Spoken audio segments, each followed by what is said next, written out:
sa puso ng Maynila, sa gitna ng ingay ng mga jeepney at ang amoy ng ilog Pasig, nakaupo si Juan Villanueva sa ilalim ng mahinang ilaw ng gaserang lampara. Ang kanilang maliit na tahanan na may butas-butas na bubong at manipis na dingding ay hindi isang santuwaryo, ngunit si Juan ay nakatagpo ng kapayapaan sa mga pahina ng hiniram na mga libro. Sa masikip na kalsada ng barong-barong, bihira ang mga pangarap, ngunit si Juan ay may isa. Nangangarap siya ng buhay na higit pa sa mga yero at maalikabok na landas.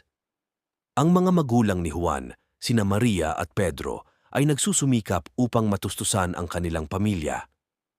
Si Maria ay nagtitinda ng fish balls mula umaga hanggang gabi, habang si Pedro ay nagtatrabaho sa mga construction sites. Ang kanyang mga kalamnan ay sumasakit sa araw-araw na trabaho.